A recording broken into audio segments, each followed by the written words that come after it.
Hello friends, હું છું Divya food કિચનમાં તમારું સ્વાગત છે. આજે હું તમારી સાથે શેર કરીશ વધેલી ચાસણીમાંથી એકદમ ખસ્તા બિસ્કિટની રેસિપી. પણ એક મેં મોટી ભૂલ કરી દીધી. લો ફ્લેમ પર બનાવતા બિસ્કિટ તેલમાં તૂટી ગયા અને પછી મેં એ બિસ્કિટને મીડિયમ ફ્લેમ પર બનાવ્યા અને બિસ્કિટ એકદમ પરફેક્ટ બન્યા. તેથી આ એક ટિપ્સ જરૂર યાદ રાખજો, નહીં તો તમારી સાથે પણ આ ભૂલ થઈ શકે છે.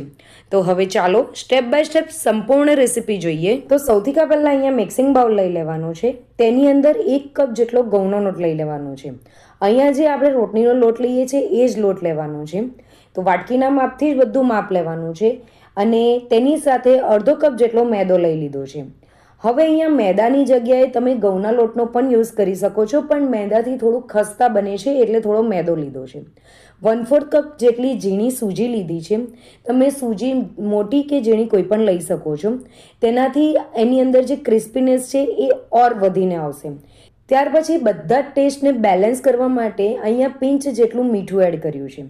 1/4 કપ જેટલું ઘી કે તેલ તમે કંઈ પણ લઈ શકો છો, પણ જ્યારે તમે બિસ્કિટ ઘીની અંદર બનાવો છો ત્યારે એકદમ જ ખસ્તા બને છે, એટલે બને ત્યાર સુધી ઘીનો જ ઉપયોગ કરવો. બધાને આપણે બરાબર મિક્સ કરી દેવાનું છે. હવે આ ઘી આપણે કઈ રીતનું નાખવાનું, તો આ રીતની મુઠ્ઠી વડે એ રીતનું આપણું ઘી એડ કરવાનું છે. જો ઘી કે તેલ તમને ઓછું એડ લાગતું હોય તો તમે વધારે એડ કરી શકો છો. ત્યાર પછી અહીંયા મારી પાસે અડધો કપ જેટલી ગુલાબ જાંબુની ચાસણી વધેલી હતી તે એડ કરી દીધી છે. મારી પાસે અડધો કપ જેટલી જ હતી એટલે મેં અડધો કપ એડ કરી છે. તમારે પહેલાં અડધો કપ એડ કરી દેવાની, બધું બરાબર મિક્સ કરી દેવાનું. અને જો વધારે ચાસણી હોય તો તમે એ ચાસણીમાં જ લોટ બાંધી શકો છો. પણ જો અડધો કપ ચાસણી તમે એડ કર્યા પછી પણ તમારો લોટ બંધાતો નહીં હોય તો તમે થોડું પાણી એડ કરી શકો છો. અહીંયા અડધા કપ ચાસણીમાં જ મારો લોટ બંધાઈ ગયો છે. હવે લોટને કઈ રીતે બાંધવો, તો લોટને આપણે મસળીને નથી બાંધવાનો. લોટને ફક્ત આપણે બાંધવાનો છે, ભેગો કરવાનો છે. તો આ રીતનો ન તો વધારે સોફ્ટ કે ન તો વધારે હાર્ડ લોટ બાંધવાનો છે. હવે તેને 10 મિનિટ માટે ઢાંકીને રેસ્ટ આપી દેવાનો છે. 10 મિનિટ પછી તમે ખોલીને જુઓ છો તો આપનો લોટ એકદમ જ પરફેક્ટ થઈ ગયો છે. એની અંદર જે સૂજી એડ કરી હતી તે પણ એકદમ પરફેક્ટલી ફૂલી ગઈ છે. તો હવે લોટને આપણે મસળવાનો નથી. હવે તેમાંથી થોડાક નાના નાના લુવા લેવાના છે. આ રીતના નાના નાના લુવા લેવાના. તમે જે સાઇઝની બિસ્કિટ બનાવવા ઈચ્છતા હોય તે સાઇઝના લુવા લેવાના છે.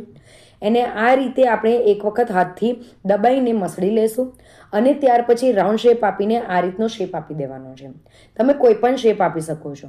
હવે ડિઝાઇન માટે અહીંયા મેં ચમચી લીધી છે, તો ચમચીના ઉપરના ભાગથી આ રીતની મેં ડિઝાઇન બનાવી દીધી છે. તમે કોઈ પણ ડિઝાઇન બનાવી શકો છો. એ જ રીતે હું તમને બીજો પણ લુવો તોડીને તેમાંથી બિસ્કિટ બનાવીને રેડી કરી દઉં છું. તો એ જ રીતે નાનો લુવો લેવાનો છે અને બિસ્કિટની સાઇઝ પ્રમાણે આપણે તેની સાઇઝ બનાવી દેવાની છે અને ઉપર આપણે ડિઝાઇન બનાવી દેવાની છે. તો આ જ રીતે મેં બધા જ લુવા બનાવીને બિસ્કિટનો શેપ આપીને રેડી કરી દીધું છે. અહીંયા મેં તેલ પહેલેથી જ ગરમ કરવા મૂકી દીધું હતું. તેલ આ રીતનું ગરમ હોવું જોઈએ કે અંદર નાખતા જ તેમાંથી થોડું બબલ આવે. તો હવે તેને કાઢી નાખીએ અને આપણે બધી જ બિસ્કિટ અંદર નાખી દઈએ. તો ફ્રેન્ડ્સ, અહીંયા મારી શું ભૂલ થઈ હતી તે હું તમને જણાવું છું. અહીંયા મેં બિસ્કિટ એડ કર્યા પછી આ બિસ્કિટને મેં લો ફ્લેમ પર જ તળી હતી. લો ફ્લેમ પર મેં તળી એના કારણે બિસ્કિટ થોડીવાર માટે અંદર રહી અને જેવી મેં એને પલટાવવાની ટ્રાય કરી તો ધીમે ધીમે તૂટવા માંડી.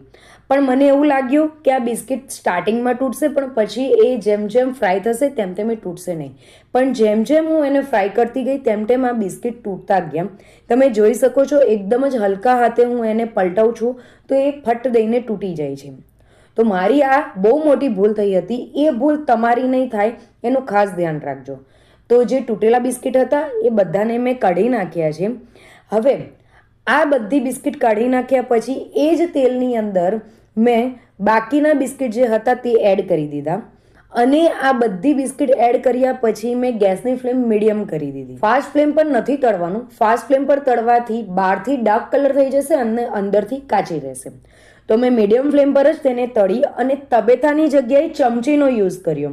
તો ઇઝીલી હું એને પલટાઈ શકું છું. તમે જોઈ શકો છો કે હું આસાનીથી ચમચીથી પલટાઈ શકું છું અને બિસ્કિટ જરીક પણ તૂટતી નથી. અને જે પહેલાં મેં ભૂલ કરી હતી એ ભૂલ અત્યારે મારી થઈ નથી. મીડિયમ ફ્લેમ પર તળ્યા પછી તેને મેં ઇઝીલી પલટાઈ શકું છું અને આ રીતનો તેનો થોડો ડાર્ક બ્રાઉન જેવો કલર આવી ગયો એટલે મેં બધી બિસ્કિટને લઈ લીધી. તો બિસ્કિટને જેવું હું કાઢું છું તમે જોઈ શકો છો કે એક પણ બિસ્કિટ તૂટતી નથી. મારા જેવી ભૂલ તમારી નહીં થાય એનું ખાસ ધ્યાન રાખજો. તો તમને હું બંને બિસ્કિટ તોડીને બતાવું છું. જે અંદર પેણીની અંદર ફ્રાય કરી ત્યારે તૂટી ગઈ હતી તે બિસ્કિટ હું તમને તોડીને બતાવું છું. એ પણ બહારથી એનું લેયર ખસ્તા છે અને અંદરથી એ કૂક પણ થઈ ગઈ છે, ફ્રાય પણ થઈ ગઈ છે. અને જે બીજી બિસ્કિટ છે તે પણ એકદમ પરફેક્ટલી આપણી ફ્રાય થઈ ગઈ છે, એકદમ જ ખસ્તા બની છે. બહારનું લેયર એકદમ જ ક્રિસ્પી છે અને અંદરથી સોફ્ટ છે. તો ફ્રેન્ડ્સ, ચાસણીને ફેંકતા પહેલાં આ રીતે એકવાર જરૂરથી બિસ્કિટ બનાવવાની ટ્રાય કરજો. તો તમને મારી રેસીપી ગમી હોય તો રેસીપીને લાઇક, શેર અને કમેન્ટ કરજો અને ચેનલને જરૂરથી સબસ્ક્રાઈબ કરજો. તો મળીએ એક નવી રેસીપી સાથે. Bye bye, enjoy.